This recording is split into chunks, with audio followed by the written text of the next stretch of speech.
hello friends मोर चेनेलলৈ আপোনালোক সকলোকে স্বাগতম জনাইছো আশা কৰো আপোনালোক সকলোৱে ভালে আছে মই আজি আপোনালোকৰ মাজলৈ এটা ভিডিও লৈ আহিছো আৰু সেই ভিডিওটো হৈছে মোৰ মিনিয়েচাৰ গোলাপ ফুলডালৰ ৰিপোৰ্টিং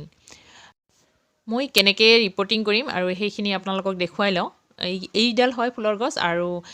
মাটিখিনি ইয়াৰ আলতীয়া মাটি আছিলে মানে মাটিখিনি ইমান ভাল নাছিলে আৰু মাটিখিনি ঠেপঠেপিয়া হৈ গছডালত এনেকৈ লাগি গৈছে ইয়াৰ শিপাবিলাক বাঢ়িব পৰা নাই আৰু সেই কাৰণে গছডালৰ স্বাস্থ্য একেবাৰে বেয়া হৈছে সেই কাৰণে মই ভাবিলো ইয়াৰ মাটিখিনি গুছাই মই আকৌ নতুন মাটি লগাই ইয়াক মানে ৰিপোৰ্টিং কৰি লওঁ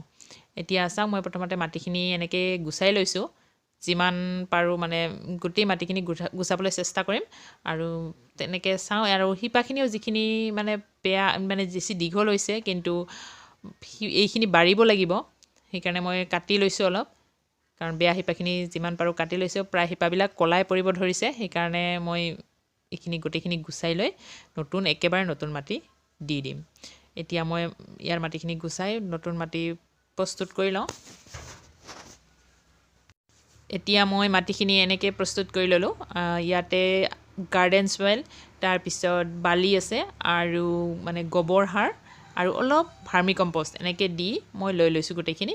আৰু সেইখিনি মই এতিয়া মোৰ টাবত মানে যেটো টাব মই লৈছো আৰু টাবত মই এতিয়া ভৰাম আৰু টাবটো মই এনেকৈ প্ৰস্তুত কৰিছো তলত বালি আৰু মানে যেটো ইটাৰ মানে টুকুৰা এইবিলাক লৈ লৈছো তাৰ ওপৰত মই মাটিখিনি দি যাওঁ এতিয়া এনেকৈ মই মাটিখিনি ভৰাই লওঁ আৰু মানে মাটিখিনি যিমান পাৰো হেচি ভৰাই লম কাৰণ যেহেতু তাত মানে বতাহ সোমাব নালাগে সেই কাৰণে এনেকৈ লৈ লৈছো আৰু মাটিখিনি এনেকৈ ভৰাই লৈ লওঁ আগতে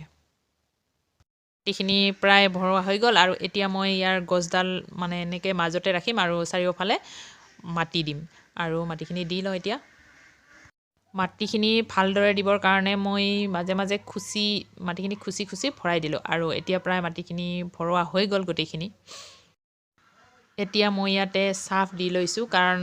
যেহেতু শিপাবিলাক মোৰ কলা পৰি গৈছিল কিবা ফাংগাসও হ'ব পাৰে সেই কাৰণে মই এবাৰ সাফ এনেকৈ দি লৈছো মাটিখিনিতে মিক্স কৰি দিব পাৰিলোহেঁতেন কিন্তু মোৰ তেতিয়া দিয়া নহল আৰু সেই কাৰণে মই গছডাল ৰুৱাৰ পাছত ইয়াত মই এনেকৈ সাফ দিলো আৰু এতিয়া পানীখিনি দি লম তেতিয়া হলে সাফখিনি শিপালৈকে যাব পানীও হ'ব লগতে সেই কাৰণে মই এতিয়া বেছি পানী দি নলওঁ অলপকে দি থাকিম আৰু যেতিয়া পানীখিনি আকৌ শুকাব আকৌ দি দিম তেনেকৈ মাটিখিনি যেতিয়া তিতি যাব তেতিয়া মই ইয়াত এনেকৈ ৰাখি থৈ দিম আৰু এই গছডাল মই দুদিন মানৰ কাৰণে অলপ ছাট ৰাখিম তাৰ পিছত ইয়াক মই ৰ'দত দি দিম যেহেতু গোলাপ ফুলক মানে ৰ'দ লাগে সেই কাৰণে মই ইয়াক ৰ'দতে ৰাখিম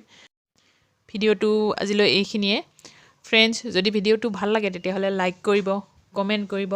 আৰু মোৰ চেনেলটো যদি নতুন হয় তেতিয়া হলে সাবস্ক্ৰাইব কৰিব নেক্সট ভিডিওলৈকে বাই